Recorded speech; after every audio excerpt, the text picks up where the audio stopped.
মানে পেচেণ্ট লৈ আহিলো, ঘৰৰ মানুহ লৈ আহিলো, আনি 2 দিন ফিৰিব লগা হৈছে। আধাৰ কাৰ্ড আছে, কিন্তু এইবাৰ আকৌ আভা কাৰ্ড লগা হ'ল। আভা কাৰ্ডটো কি বুজাই নাই, শুনাই নাই। এতিয়া নতুনকে 2 দিন 3 দিনৰ পৰা শুনি আছো, শুনি থাকলি এতিয়া টেষ্ট পৰীক্ষা নহয় আভা কাৰ্ড নহলি। এনে কাউণ্টাৰত স্লিপ কৰি পেলাই ডাইৰেক্ট ঔষধ দিছিল, ডাইৰেক্ট টেষ্ট পৰীক্ষা কৰিছিল, ডাইৰেক্ট চবখানি হেৰি হৈছিল। এতিয়া নতুনকে এইটো হৈ আছে। সুধিলো কি কাৰণত এইটো হৈছে, কৈছে চাৰ্ভেটো ভাৰত চৰকাৰৰ এতিয়ালৈকে হোৱাই নাই নে আজি 11 বছৰে। গতিকে এতিয়াও যদি চাৰ্ভে বাকী আছে তেতিয়াহ'লে আৰু হৈছে আৰু আমি আৰু কি বুজিম, আমিতো মূৰ্খা মানুহ, ইমান আমাৰ জানা বুজাও নাই। কিন্তু অলপ ব্ৰেনেদি কিছু বুজি আছো আৰু বুৰ্বক কিমান বনাই আছে, আমাক মূৰ্খ কিমান বনাই আছে চৰকাৰখনে। হাৰেছমেণ্ট তাৰমানে কিমান যে আমি খাব লগা হৈছে সেইটো আৰু আমি মানুহবিলাকে বুজি আছো। বাকী আমাৰ মানুহবিলাকে বুজি আছে নে নাই মই গম নাপাওঁ, কিন্তু মই বুজি আছো। মই কিন্তু বুৰ্বক আৰু মূৰ্খ মানুহ একদম। বৰ্তমান মেডিকেলত আহিলে টাচ মোবাইল লাগিব, আধাৰ কাৰ্ড আনিলেও কাম নাই, আধাৰ কাৰ্ডো সেইখন শেষ, এতিয়া আভা কাৰ্ড লাগিব।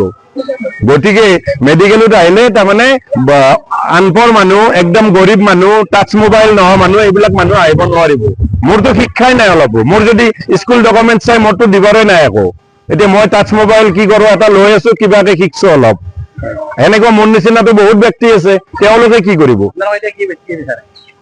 আমি বিচাৰো এটা মানে সহজ উপায়, সহজত তাৰমানে চবখানি মানুহ চলিব পাৰিব লাগে, ইমান হাৰেছমেণ্ট হ'ব নালাগে, সেইটো বিচাৰো। বেছি কম নকওঁ আৰু মই কিনি ক'লো।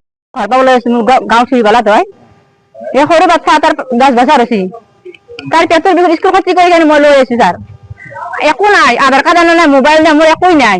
মই 500 টকা ৰাতিপুৱা ঘৰৰ পৰা ধাৰ কৰি লৈ আছো। ৰাতি 2 বজাত মোৰ পেটৰ বিষ, আহি ইয়াতে টিকেট ল'ব চাওঁ, কিবা হেৰি অনলাইন কৰিব লাগে, অনলাইন নিজে এলাও নাই, টিকেট নাই, ফিৰি গলি যাব পাৰা এনেকে কৈছে।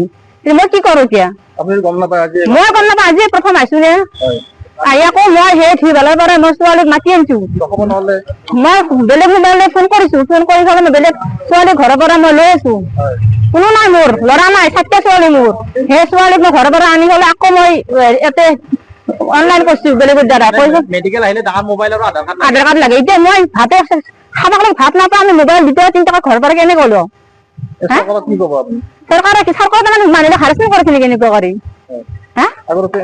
এনেকুৱা একো অসুবিধা নাছিল। মই ভাবিছো যে টিকেট দিব, মই ৰাতিপুৱাতে লৈ যাম, ৰাতিপুৱা এতিয়ালৈকে ভত্তাটো একো তৰাই নাই। ছাৰ টেষ্ট পৰীক্ষা মই থাইৰয়ড আছে, থাইৰয়ড পৰীক্ষা কৰিব যাওঁতে আধাৰ নাম্বাৰ লাগব, আকৌ আধাৰ নাম্বাৰ ওলাবৰ কাৰণে আকৌ অনলাইন কৰিব লগা আছে।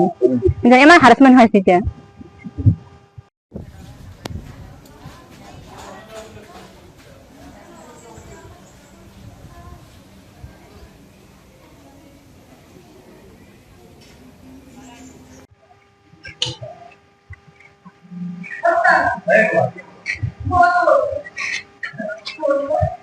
Hey,